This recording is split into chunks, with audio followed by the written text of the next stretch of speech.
Welcome, everyone, to the next DBT skill. We are working with the DBT section of skills focused on interpersonal effectiveness. I am, of course, your host and therapist, Dwight Hurst. I have a pinwheel. Give, said the little stream.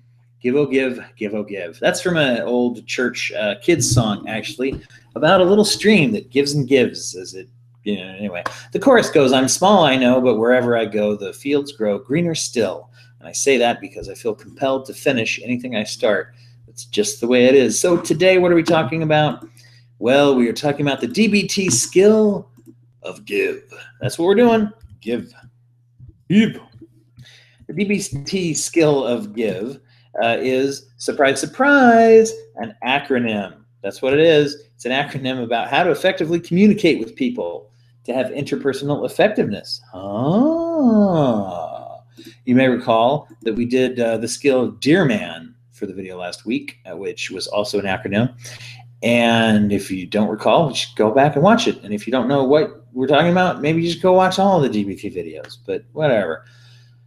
Because now, as we're talking about communication, effective communication, these acronyms are designed to help us be better at working with other people. Often when we are overwhelmed with our own emotions, we are poor communicators.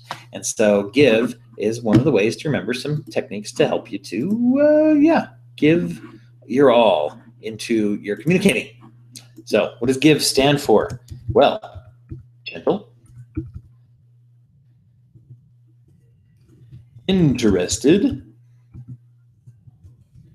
validate, there we go. And easy, that one was easy to write. Oh, little joke for you there. Very little, very little.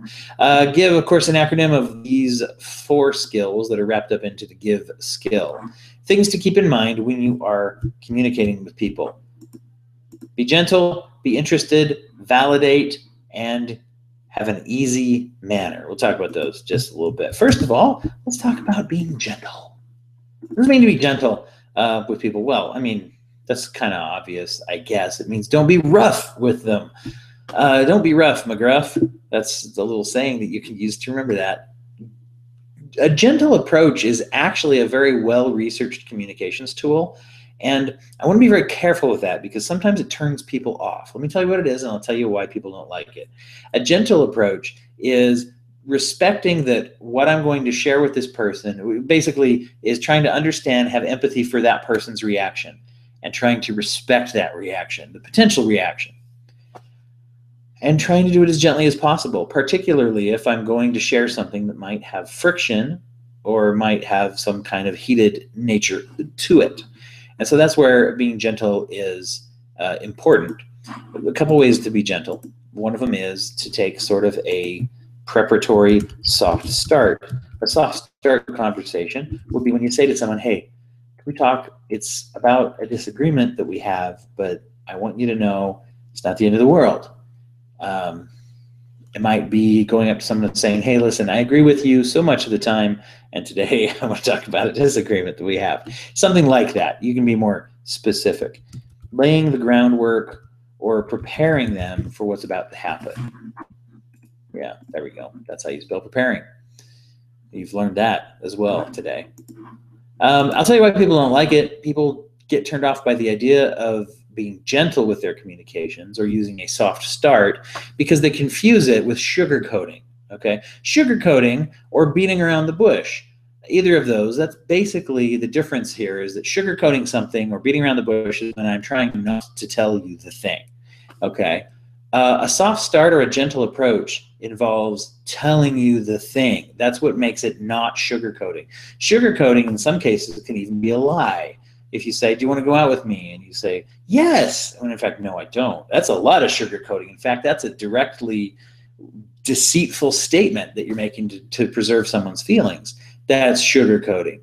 A softer startup or a gentle approach would be something like, thank you so much for asking me. I know that that takes bravery and courage to do that. I'm not interested in dating you, and I want to get that right out there. I respect you too much to lie to you. But, man, I want to be gentle about it. That's a little overt. But you get what I'm saying. being gentle does not negate saying the thing that you want to say. If it does, it's just sugarcoating. It's not a skill. It's a lie. It's an avoidant thing. So that's the thing to keep in mind. That is what, when people accuse therapists of trying to teach people to sugarcoat when we talk about being gentle, no, we're just saying be as gentle as possible is the idea. Not to be gentle at the expense of effective communication. That is sugarcoating, that is being deceitful, that is trying not to communicate and to avoid conflict. So be as gentle as possible. And if you think about it, you can be quite gentle. I've worked off and on with law enforcement throughout my career, and I've known some people, give law enforcement a real bad rap of being quite authoritarian. Some of them are. But, I've worked with some cops over the years that I've known personally through my profession, or that I've just had as friends or whatever, who actually are very good at this kind of a thing, that they very gently will tell people, well, I'm sorry, you've broken the law, we have to enforce that. And when I've worked in the court systems, or personal friends of mine, people I've known who are on the other side of law enforcement, they actually really respect that. Everybody I know who's ever been in trouble with the law, even chronic offenders, tell me, yeah, there's a few cops that I've worked with that I really respect, because they were always straight with me. They didn't take the time to just be a jackass and treat me badly. They just told me, hey, we're going to arrest you. You're going to jail now. But they did it as gently as possible. And so that actually works, and it can help to ease a lot of conversations. So there you go. Now, being interested is the second part. That's the I in give. Interested, put the I in give. So there is an I in this one. There's no I in team, but there is an I in give, and it's interested. Interestingly enough, in DBT, they don't say be interested, really. What they say is act interested. Act interested in what the person is telling you. When you are talking to people, one of the things where we fall down most often in our world, I guess, or culture, whatever you want to say, in communication, is that we're usually more interested in what we have to say than in what the other person has to say. And so the reason I think it's important, where DBT comes in and says to act interested, it doesn't mean that you lie to someone necessarily and tell them that you're interested in something. Oh, I love hearing about your collection of ice skates. You don't have to pour it on that thick or be dishonest with somebody, but what you do is you actively try to listen and pay attention to what they're saying. When I say act interested, it's not pretend or feign interest. What it is it means do the actions of being interested. The sort of fascinating, try not to say interesting, the sort of fascinating thing about that is that when you put effort into actually listening to someone, they usually become more interesting, okay? I heard this technique once from someone. He said that every lesson that he'd ever been to, every workshop, every whatever place where someone's teaching a thing he'd ever been to, he learned to enjoy it because he would try to figure out, he said every teacher that I've ever run into has 1 to 3 things that they want to get across when they get a lesson. And if I make it a game to try to figure out those 1 to 3 things, then it's more interesting, even if the teacher is boring in their presentation. And so that's a very powerful principle in that we control a lot of our interests. So what does it look like to act interested? What is interested type of behavior? Well, listening, for one thing. When we're talking about acting interested, we're talking about active listening. Oftentimes we don't actively listen to the people that we are talking to bother to see what they're really saying. Part of active listening is avoiding thinking too much about what to say next. Once they finally stop talking, what am I going to say? I have this story that I really want to say. Oh, shut up. I want to say it. That's not active listening. That's active trying to talk more. So don't think about what we're going to say next. There's a trick to this that I often talk to people about, which is giving yourself permission. And giving yourself permission is actually a really good technique for anything. There's lots of things we don't give ourselves permission for that we should. But in this case, we're talking about giving yourself permission to not know what you're going to say next. Just assume and tell yourself, oh, yes, I'll have to figure it out. And here's the thing. Counterintuitively, if you prepare less in your head for what you're going to say next, usually in most conversations that are reciprocal, you'll do better because you will have information from what they say that you can then synthesize and use to make a better comment. If I've got this cool thing to say in my head and I'm waiting for you to shut up so that I can then say it, you're less likely to feel a connection than if I just listen, synthesize it, listen in my head, or roll it around, say, oh, response.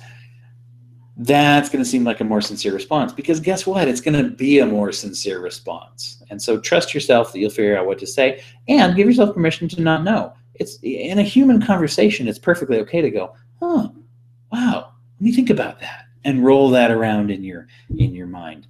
One other part of that that's very important is oftentimes when we ask people questions, this is something that comes up a lot in counseling when people come to see me, is one of them will ask a question and then they'll keep talking and answer their own question. Why would you do that? Well, here's why I think you would do it. You'd do it because you're a big stupid jerk. Blah, blah, blah, blah, blah, blah, blah, blah, blah. And they keep going forever, I think. They're still going. They're not in this room anymore, but they're still doing it. No, that's what we do all the time. When you ask a question, the interested part, if I'm really interested in you as a person and I ask you a question, I should shut up and sit back and wait for you to answer. Even if you don't want to, and you're like, I don't know what to say. So, well, I really would like an answer. And even if it's not in this conversation, think about it and get back to me. I really, really care what you think about that thing that I asked you. Validate. Yeah, that's what the next one is. So, validate. There's a lot of that in Dear Man last time too. We talked quite a bit about that, I think. We're going to talk about it anyway. Validation is very important, and it's actually one of our underlying human needs emotionally. We all need validation. We crave validation and acceptance. One of the mistakes we make in communication is that when people say a thing, they say, hey, I feel this way. We think it's our job to try to talk them out of that, especially if we don't like their feeling. They'll say, I'm going to talk to you, I'm going to convince you that you're wrong to have it. Surprisingly, really rubs people the wrong way. It doesn't make them go, oh, you're right, I no longer feel that way. Thank you. That might be how robots talk, but that's not how people talk. As I feel like you shouldn't, dummy. I'd feel more and more justified. But if I say, oh, you're feeling, and that's really all it takes sometimes. I can just state it back to you. This is what we call, of course, communication.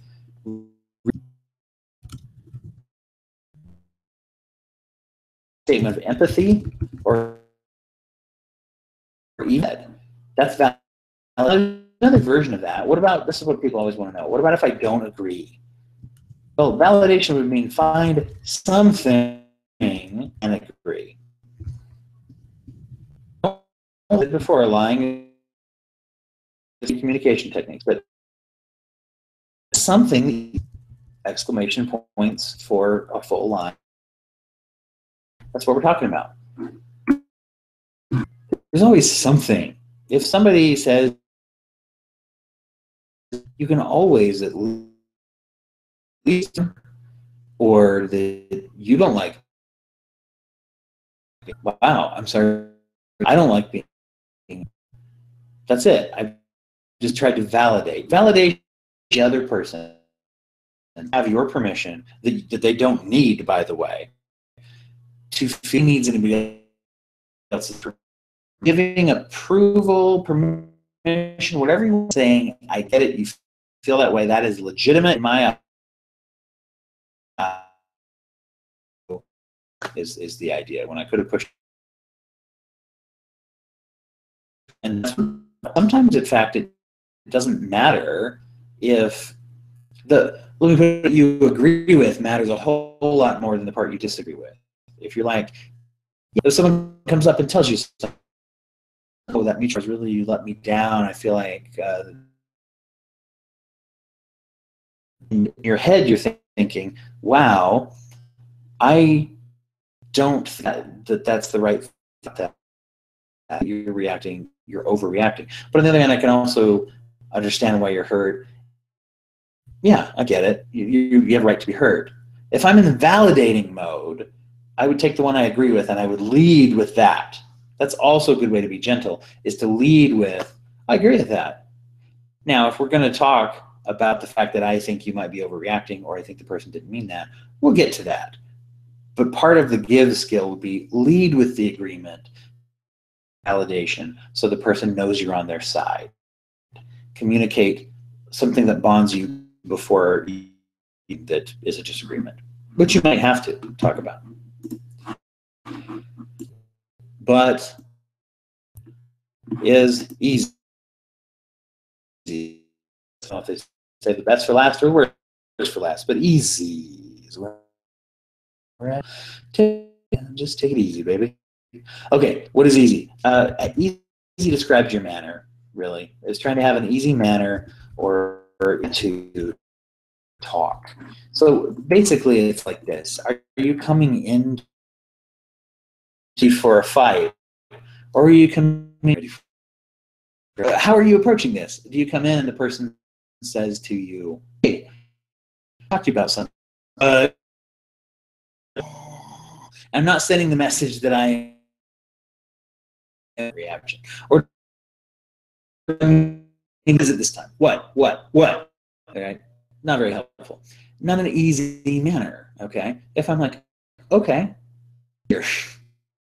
Simple concept, something we're emotional about. An act thing. If I act manner, I have actions of having an easy manner. A couple of physical things that kind of help with this. If I contact with you mostly, and I can keep my shoulders in a straight on posture, withdraw and hide, and I don't get all aggressive and mad. My body kind of. I've noticed, and this is something I've thought of as a therapist, is when I'm talking to things that can be extremely stressful. In order to help, is I will relax. Okay, not to a puddle, but mostly what I'll do is I'll say to myself, oh, relax your hands. One of the reasons I do that is full and I'm really into thinking about something, work with my fingers. Like that, not like that, because that would scare people. Lift them up here so you can see them. But my hands might curl a little bit into fists, or I might grab a hold. Exactly, but tell my hands to keep them relaxed. Actually helps my demeanor to just be kind of easy. And one of the things that I feel like works pretty well in the sessions I do is that people don't feel judged, or they don't feel like I'm freaking out to the things they're saying. It's very important to me. I don't want them to feel that way. They feel that way in many other times of their lives. So that's not how you want to feel in therapy. And so by having a more relaxed demeanor, it's communicating that kind of easy, and it makes hard things easier to talk about. Hard things are hard to talk about all by themselves. We don't want to make them more awkward, okay? Part of having an easy manner that might be counterintuitive is actually sometimes admitting, and this goes back to a gentle startup as well, but admitting that, hey, this might be awkward to talk about.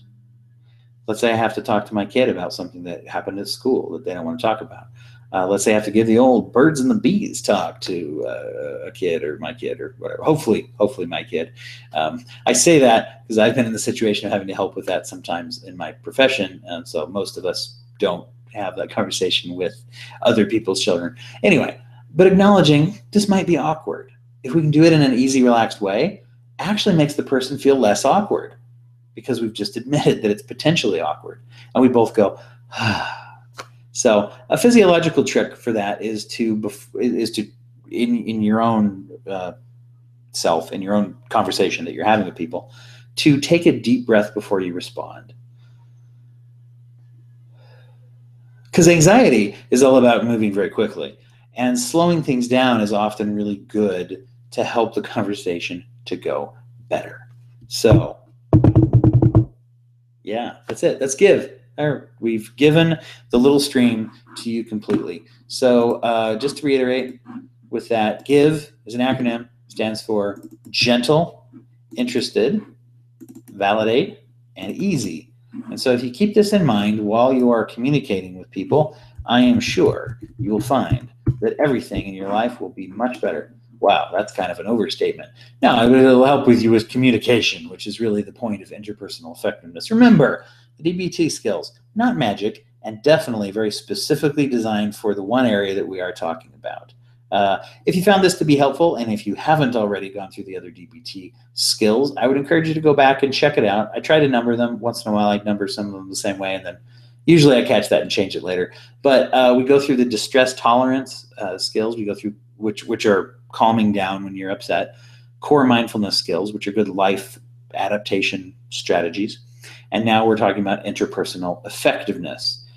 We will get to eventually later in this series, we'll talk about emotional regulation, which are some just long-term healthy emotional skills. So glad to be here with you. Check out dwighthurst.com. You can go on there. You can see any of these videos, any of the ones in the past, if you don't want to go through the YouTube channel.